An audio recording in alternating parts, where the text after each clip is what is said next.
नमस्कार।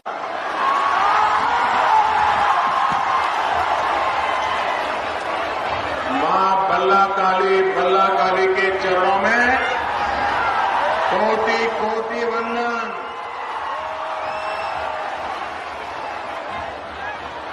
आप सभी का यहां आना और इतनी बड़ी तादाद में आना ये साफ साफ दिखाता है कि सोनार बंगला के निर्माण की इच्छा कितनी प्रबल है। 4 चरण की वोटिंग में बंगाल के लोगों ने बीजेपी को बम्पर आशीर्वाद दिया है। आज 5वें चरण की वोटिंग में भी भारी मतदान हो रहा है और भारतीय जनता पार्टी की विजय यात्रा तेज गति से आगे बढ़े, इसके लिए बंगाल की जनता पूरी ताकत से लगी हुई है। इन सभी चरणों में बंगाल के लोगों ने जिस प्रकार से मतदान किया, निर्भीक होकर, चाहे उनके जीवन में कई दशकों के बाद निर्भीक होकर के वोट करने का मौका आया हो, वरना हर चुनाव भय के साए में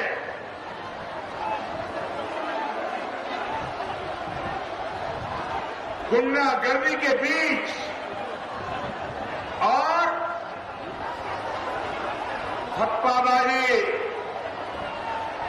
इसमें से मुक्त होकर के पहली बार बंगाल के लोग मतदान का आनंद ले रहे हैं, मतदान के प्रति एक नया विश्वास लेकर के आगे बढ़ रहे हैं।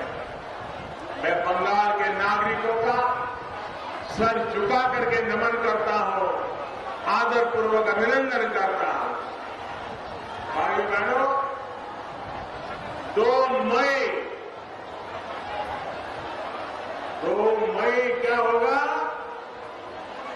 2 मई क्या होगा? 2 मई क्या होगा? 2 मई दीदी,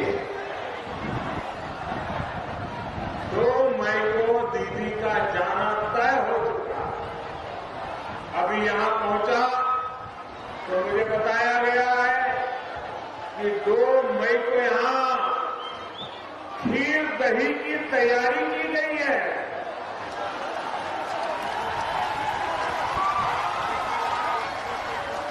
बंगाल के कोने कोने में व्याप्त यही मिठास बीजेपी की सरकार हर तरफ ले जाएगी। दीदी की कड़वाहट भरी राजनीति के अब कुछ ही दिन बच गए हैं। भाई को भाइयों बहनों, गंगारामपुर के तो नाम में ही 2 पवित्र नाम है जो हमारी संस्कृति, हमारे संस्कारों को परिभाषित करते हैं। मां गंगा और प्रभु राम दोनों के नाम का ये साथ अद्भुत संगम है। एक तरफ से देखें तो दोनों ही सबका साथ, सबका विकास, सबका विश्वास की बहुत बड़ी प्रेरणा है। मां गंगा गंगोत्री से लेकर गंगा सागर तक बिना भेदभाव सबका भला करती है। इसी प्रकार प्रभु राम भी ऊंच नीच के हर भेद को मिटाकर सभी को गले लगाते। लेकिन ऐसा लगता है दीदी को मां गंगा और श्री राम इन दोनों नामों से ही घृणा है।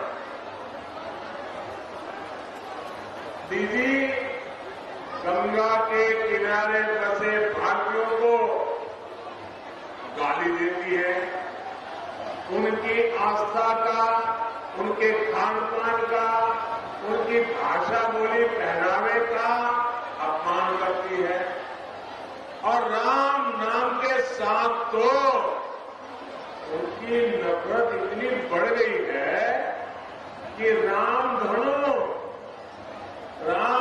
में राम होने के कारण उसको बदलकर राम धेनु कर देती है। भारत का कोई भी नागरिक, चाहे वो किसी मत मजहब का हो, उसको पीढ़ियों से राम धनु से कोई समस्या नहीं है। लेकिन दीदी ने अपने वोट बैंक के लिए इस पर भी राजनीति का प्रयास किया। भाइयों और बहनों, दीदी की इस दुर्भावना का, तुष्टीकरण की दुर्नीति का ही परिणाम है कि दिनाजपुर सहित ये बहुत बड़ा क्षेत्र विकास के हर पैमाने पर पीछे रह गया। तुष्टीकरण से विकास नहीं होता, बल्कि दीदी जैसे लोग तुष्टीकरण के नाम पर विश्वासघात कराते हैं। तुष्टीकरण से सड़क, स्कूल कॉलेज, शिल्प, चाकरी ये सब नहीं मिलता है। यहां की संकरी और गड्ढे वाली सड़कें, अस्पतालों का अभाव, सिंचाई का अभाव, ये सब कुछ प्रत्यक्ष प्रमाण है। साथियों, दीदी को कभी आपके विकास की, इस क्षेत्र के विकास की चिंता नहीं रही। जहां जहरीले पानी से हर जाति, हर मजहब को, हर परिवार, हर मजहब को मानने वाला परिवार प्रभावित है। मासूम बच्चे गंदा पानी पीने से बीमार पड़ रहे हैं, लेकिन दीदी राजनीतिक विरोध के लिए केंद्र की हर घर जल योजना में भी रोड़े अटकाती है। यहां अस्पताल, मेडिकल कॉलेज की बातें तो बहुत की, लेकिन स्थिति क्या है ये आप अनुभव कर रहे हैं। केंद्र सरकार पश्चिम बंगाल के हर गरीब परिवार को 5 लाख रुपए तक का मुफ्त इलाज देश भर के अस्पतालों में देना चाहती है, लेकिन दीदी को ये भी मंजूर नहीं है। साथियों, यही स्थिति यहां के कुटीर उद्योग, यहां के हस्तशिल्प, यहां के बुनकरों को, यहां के मुख शिल्प, इनकी भी कभी दीदी ने सूद तक नहीं ली। बीजेपी के लिए ये आत्मनिर्भर भारत के बहुत बड़े स्रोत है, लेकिन टीएमसी के तोलाबाज किसी को नहीं छोड़ते। बीते 10 सालों में दीदी की सरकार ने पुराने शिल्प में ताला लगाने और युवाओं के पलायन को ही बढ़ावा दिया है। साथियों, जहां तुष्टीकरण होता है, वहां अभाव होता है, भेदभाव होता है, आशा आकांक्षाओं का दमन होता है। दीदी की सरकार ने पश्चिम बंगाल के हर युवा बेटे बेटी की आकांक्षाओं का दमन किया है। दीदी ने भाइपों की आकांक्षाओं के लिए, भाइपों की कैरियर के लिए बंगाल के लाखों युवाओं का भविष्य दांव पर लगा दिया। आज जब हम बड़े बड़े प्लॉट की बात सुनते हैं, बड़ी बड़ी गाड़ियों की बात सुनते हैं, हर महीने करोड़ों रुपयों की काली कमाई की बात सुनते हैं, तो पता चलता है कि दीदी ने किस तरह अपना सारा ध्यान भाइपों के ही विकास पर लगाया। जिस नेतृत्व में इतना अधिक स्वार्थ हो, वो सामान्य प्रतिभाओं से न्याय कैसे कर सकता है। भाइयों और बहनों, जब इस दुर्नीति के विरुद्ध में मैं सवाल उठाता हूं, आपके लिए अगर मैं सवाल उठाता हूं, बंगाल के नौजवानों के लिए सवाल उठाता हूं, बंगाल की माताओं बहनों के लिए सवाल उठाता हूं, बंगाल में कानून व्यवस्था के लिए सवाल उठाता हूं, तो दीदी क्या करती है? जवाब नहीं देती है, मुझको गाली देती है। कहती है मोदी से कान पकड़वाकर उठक बैठक करवाएगी। अरे दीदी, ओ दीदी, आदरणीय दीदी, आपने बंगाल की गरीब जनता को लूटने वाले तोलाबाजों के कान मरोड़े होते अपने सबसे प्रिय भाइपों से उठक बैठक करवाई होती, तो आज ये दिन आपको देखने नहीं पड़ते। दीदी, ये आपका विदाई समारोह है। देखो साथियों, आज हालत ये है कि दीदी की सुबह और शाम मोदी को गाली दिए बिना ना शुरू होती है और ना ही खत्म होती है। और दीदी क्या क्या बोल रही है, उन्होंने सिर्फ इस चुनाव में कैसे गाली दी है, ये मैं आज बंगाल के लोगों के सामने, देशवासियों के सामने और अपने आप को बुद्धिजीवी मानने वालों के सामने भी दोहराना चाहता हूं। 19 मार्च को दीदी ने कहा कि वो मोदी का चेहरा नहीं देखना चाहती। फिर दीदी ने देश के प्रधानमंत्री की तुलना लुटेरे, दंगाई, दुर्योधन, दुशासन, पता नहीं कैसे कैसे लोगों से कर दी। 20 मार्च को दीदी ने मुझे श्रमिकों का हत्यारा बताया, दंगा करने वाला बताया। 24 मार्च को दीदी ने कहा देश का प्रधानमंत्री झूठा है, देश का प्रधानमंत्री सिंडिकेट से जुड़ा है। 25 मार्च को दीदी ने जो कहा वो बताने से पहले मैं बंगाल के संस्कारी जनता की माफी मांगता हूं। यहां के लोग संस्कारी हैं, यहां के लोग विवेक बुद्धि वाले हैं, इसलिए उस बात को बोलने से पहले मैं बंगाल की महान परंपरा, बंगाल की महान जाति, उनकी माफी मांग करके फिर मैं बोलता हूं।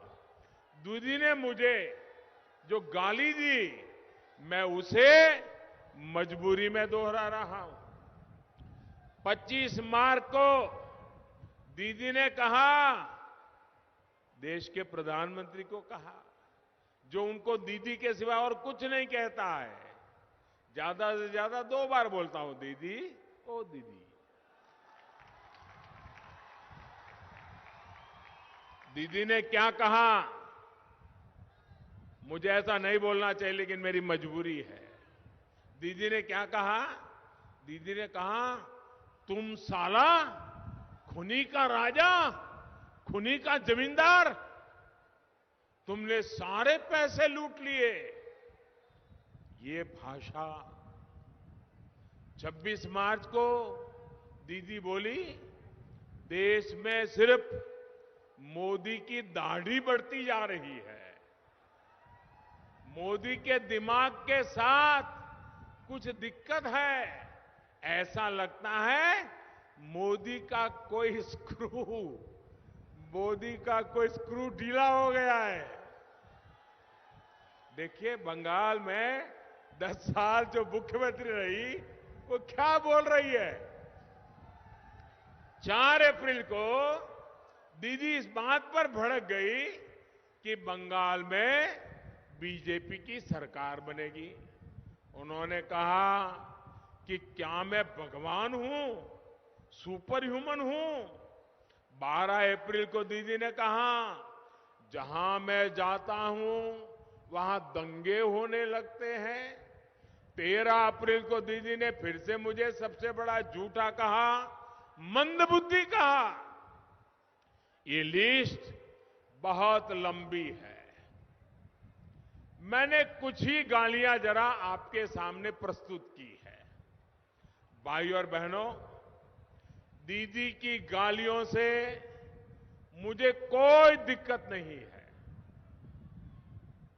दीदी, आप मुझे जितना कोसना है कोसिए, जितनी गाली देनी है दीजिए, लेकिन कम से कम बंगाल की महान परंपरा को, बंगाल की महान संस्कृति के, उसको, बंगाल के कल्चर को मेहरबानी करके मत भूलिए। देश की जनता बंगाल की समृद्ध विरासत, यहां के लोगों की वाणी, वर्तन, उस पर गर्व करती है। बंगाल के लोगों ने पूरी दुनिया में भारत का गौरव बढ़ाया है। इसलिए दीदी की इन गालियों ने मोदी का अपमान किया हो ऐसा नहीं है। दीदी ने इन गालियों से बंगाल के कल्चर, यहां की मिठास भरी भाषा, यहां की महान परंपरा को भी शर्मसार कर दिया है। साथियों, दीदी चाहती है कि बंगाल की स्थिति देखने के बावजूद मैं चुप रहूं, मैं उन्हें कुछ न कहूं। मुझे बताइए, आप जवाब देंगे? जवाब देंगे? मैं पूछूंगा, जवाब देंगे? सबके सब देंगे? आप मुझे बताइए, मुझे चुप रहना चाहिए क्या? चुप रहना चाहिए क्या? आपकी आवाज मुझे उठानी चाहिए कि नहीं उठानी चाहिए? बहनों की आवाज उठानी चाहिए, नौजवानों की आवाज उठानी चाहिए, यहां की बुराइयों के खिलाफ बोलना चाहिए, बोलना चाहिए ना? लेकिन जब मैं बोलता हूं तो देखिए क्या क्या सुनना पड़ता है। भाइयों बहनों, जब दीदी के लोग बंगाल के गरीबों को लूट रहे हो, आप मुझे बताइए, क्या ऐसे समय में चुप रह सकता हूं? जब दीदी की तुष्टीकरण की राजनीति बंगाल को तबाह कर रही हो, तो आप मुझे बताइए, क्या मैं चुप रह सकता हूं? जब दीदी ने अपने नेताओं को एससी वर्ग, दलित वर्ग के अपमान की सुपारी दी हो, तो आप मुझे बताइए, क्या मैं चुप रह सकता हूं? पूरी ताकत से बताइए, मैं चुप रह सकता हूं? मैं चुप रह सकता हूं? जो दूर दूर खड़े हैं वो भी बताएं, मैं चुप रह सकता हूं? साथियों, पश्चिम बंगाल में दीदी के करीबी ने एससी वर्ग के लिए भिखारी का उपयोग किया है। भिखारी, ये बाबा साहब आंबेडकर, श्री श्री हरिचंद्र ठाकुर, जोगेंद्रनाथ मंडल जैसी पुण्य आत्माओं के जीवन संघर्ष का बहुत बड़ा अपमान है। साथियों, जोगेंद्रनाथ मंडल जी ने जो अपमान सहा, वो चाहते थे कि वैसा अपमान बाकी शरणार्थियों को ना मिले। यही भावना बीजेपी सरकार के बनाए कानून में भी है। लेकिन दीदी ने इसमें भी वोट बैंक ढूंढ लिया और झूठी अफवाहें फैलानी शुरू कर दी। बंगाल में बीजेपी सरकार दीदी के उस झूठ तंत्र पर भी विराम लगाएगी। हमारी डबल इंजन सरकार हर शरणार्थी को मदद और घुसपैठियों पर सख्ती के लिए प्रतिबद्ध है। राजवंशी और महिषा समाज के साथियों के साथ भी टीएमसी ने जो जुल्म किया है, उनका जो अपमान किया है, ऐसा करने वालों को माफ नहीं किया जाएगा। आप मेरे से सहमत हैं? आप सहमत हैं? भाइयों और बहनों, दीदी की सरकार ने गुंडागिर्दी को, दादागिरी को, मस्तानगिरी को जिस प्रकार पार्टी की विचारधारा बनाया है, वो नारी सुरक्षा के लिए बहुत बड़ी चुनौती बन गया है। स्कूल टीचर बहन स्मृति कांता दास और उनके परिवार के साथ टीएमसी के गुंडों ने क्या किया, ये जुल्म कोई भुला नहीं है। बहनों बेटियों को यहां कितने जघन्य अपराध झेलने पड़ते हैं, ये आप सभी जानते हैं। लेकिन दीदी को बहन बेटियों की ये तकलीफ नहीं दिखती।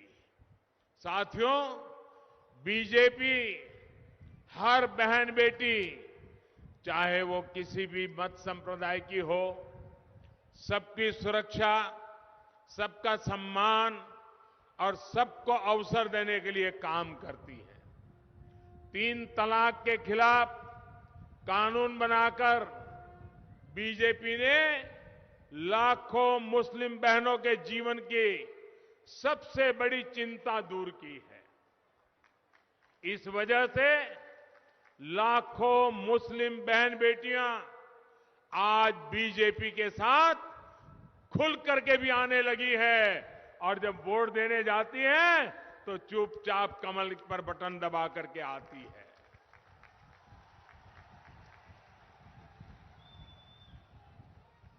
बीजेपी पर यही स्नेह मैं पूरे पश्चिम बंगाल में भी देख रहा हूं। भाइयों और बहनों, दिनाजपुर का कटारी भोग चाल और तुलाई पुंजी चाल यहां की शान है।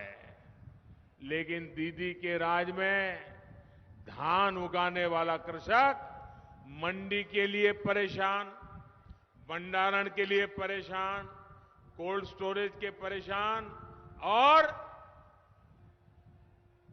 सिंडिकेट से, बिचौलिए से, तोलाबाजों से, उनसे भी परेशान है।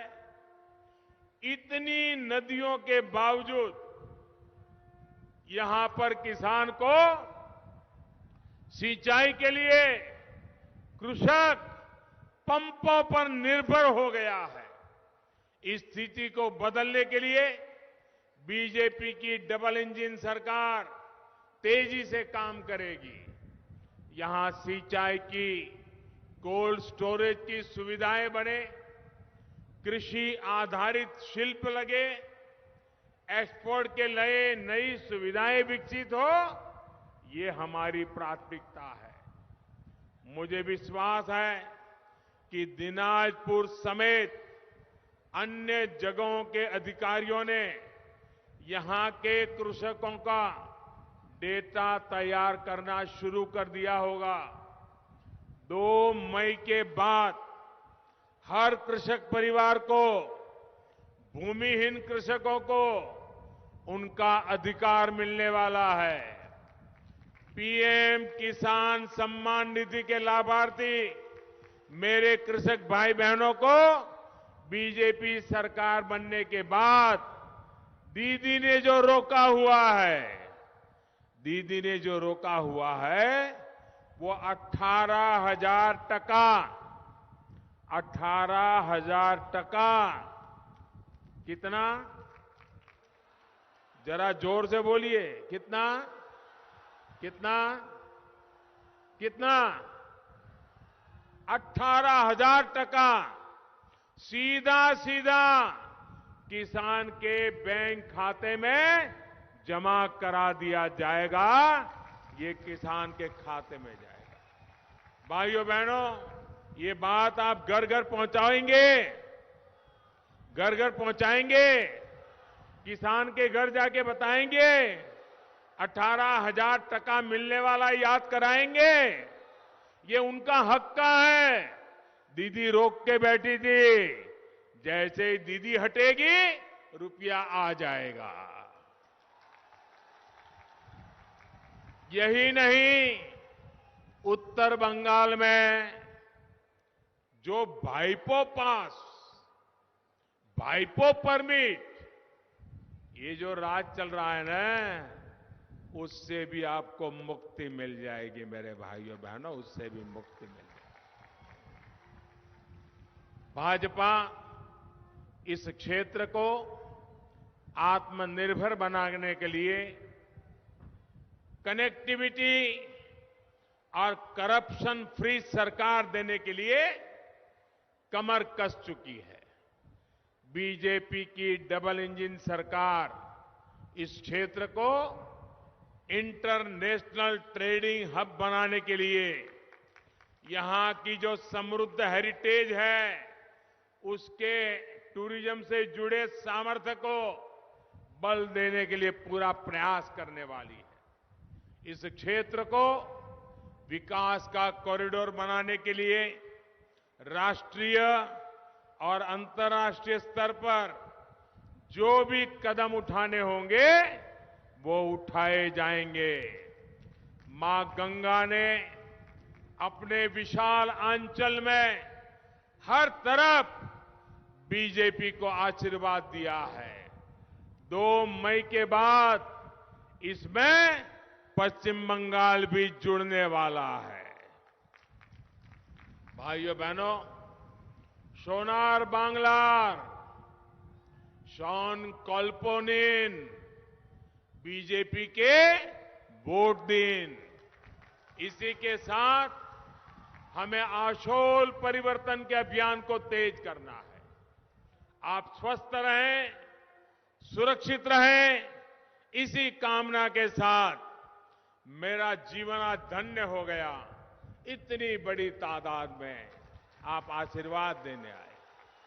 जहां भी मेरी नजर पहुंचती है, लोग ही लोग, लोग ही लोग हैं। मैं आपका आदरपूर्वक नमन करता हूं, आपका अभिनंदन करता हूं, बहुत बहुत आभार व्यक्त करता हूं। दोनों मुट्ठी बंद करके पूरी ताकत से मेरे साथ बोलिए, भारत माता की, भारत माता की।